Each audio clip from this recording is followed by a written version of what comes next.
The morning the old textile mill shut its gates for the last time, hundreds of workers walked away carrying nothing but cardboard boxes and broken dreams. Machines that had roared for decades fell silent, families wondered how they would survive, and behind the abandoned warehouses sat nearly 900 giant bales of rejected cotton waste that everyone dismissed as worthless. But while others saw mountains of trash waiting to rot under the sun, one exhausted black single father looked at those forgotten piles and saw something no one else could imagine, a future that could save his daughter and rewrite his family's destiny. The journey ahead would demand impossible sacrifices, endless sleepless nights, and faith stronger than fear, but sometimes the greatest miracles begin where everyone else has already given up.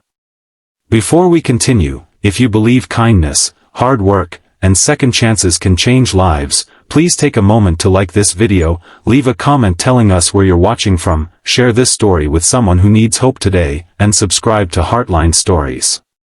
Your support helps us continue bringing inspiring true-to-life stories like this one. His name was Malik Carter, and every sunrise began with the same silent promise.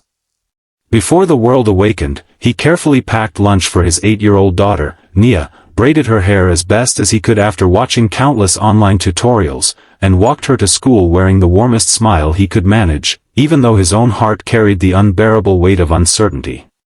Since losing his wife years earlier after a sudden illness, Malik had become both mother and father, protector and provider. Every decision revolved around one question: how could he give Nia a life that felt bigger than the grief that had shaped their home? The mill had been his lifeline for nearly 15 years. The steady paycheck paid rent, bought groceries, and kept hope alive. Then one ordinary Tuesday afternoon, management gathered everyone inside the warehouse and announced the permanent closure. Orders had disappeared. Investors had walked away. Production would end immediately. Workers cried openly. Some shouted in anger. Others simply stared into space as if their futures had vanished in a single sentence. Malik remained silent, holding his final paycheck while calculating how many days it could stretch before the refrigerator became empty. Weeks passed with countless job applications and countless rejections. Every factory nearby was cutting staff instead of hiring. Bills piled higher than hope. Some evenings Malik skipped dinner so Nia could have seconds without realizing anything was wrong. He searched for work during the day and delivered groceries at night, sleeping only a few hours before starting again.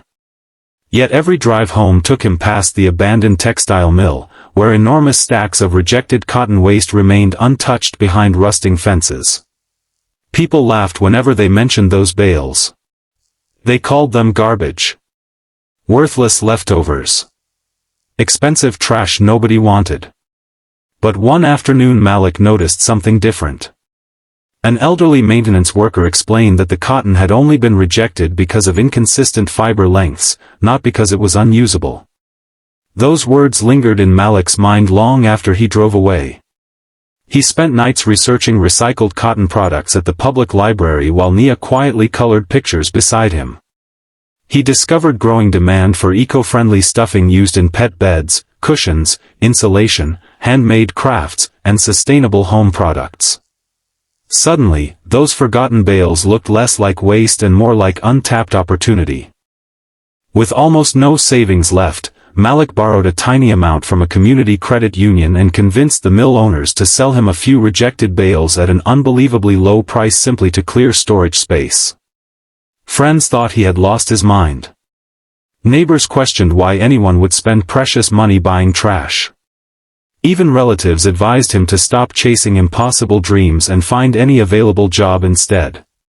But every time doubt crept into his heart, he looked at Nia sleeping peacefully and remembered that impossible dreams were often the only dreams worth chasing. Their tiny rented garage became a workshop filled with dust, determination, and endless experimentation. Malik cleaned the fibers by hand, built homemade equipment from discarded machine parts, and tested dozens of ways to process the cotton into premium filling material. Failure followed failure. Some batches molded. Others clumped together. Customers ignored his first advertisements. Money disappeared faster than products sold. More than once he considered giving up entirely. Yet every morning Nia placed a handwritten note beside his coffee saying she believed in him, and somehow those simple words became stronger than every obstacle standing in his way. One weekend, a local artisan agreed to test Malik's recycled cotton in handcrafted pet beds. The results surprised everyone. Customers loved the softness, appreciated the sustainable materials, and quickly began placing repeat orders. Soon another small furniture maker requested shipments. Then a quilting business reached out. Social media creators discovered his environmentally friendly story and shared videos showing how discarded textile waste was becoming beautiful new products instead of filling landfills. Orders multiplied faster than Malik could fulfill them. The little garage no longer had enough space.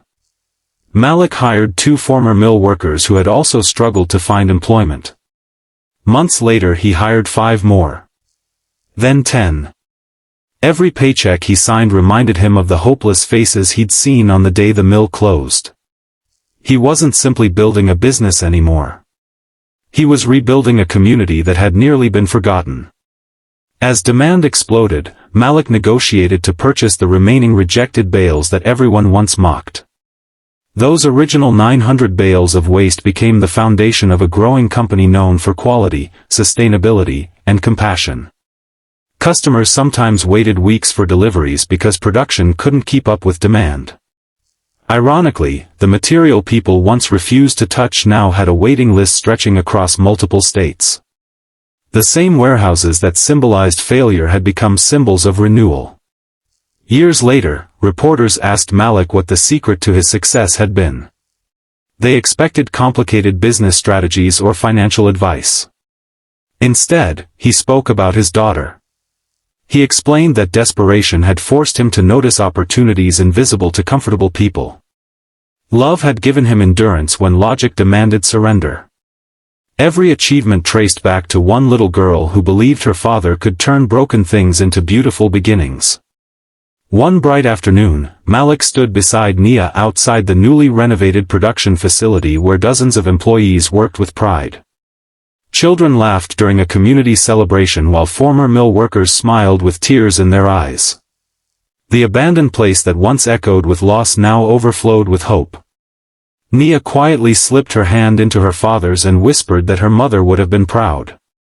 Malik looked across the rows of recycled cotton ready for shipment and realized that the greatest victory had never been financial success. It was proving that no person, no family, and no opportunity should ever be judged by appearances alone. If this story touched your heart, please leave a comment below, share it with someone who may be struggling today, and let them know that even life's greatest setbacks can become the beginning of something extraordinary. Your support keeps these stories of hope alive. Special request, in honor of every hard-working parent who refuses to give up, please write, "Hope grows where faith refuses to quit," in the comments below. As the golden afternoon sun bathed the once-forgotten mill in warm light, Malik watched trucks carrying products made from what the world had called worthless waste. Every shipment carried more than recycled cotton. It carried resilience, sacrifice, second chances, and the unbreakable love of a father who refused to let hardship define his daughter's future. The mill had closed, but hope had opened a far greater door, proving that sometimes the greatest businesses are not built from perfect opportunities, they are built from courage, compassion, and the determination to see treasure where everyone else sees trash.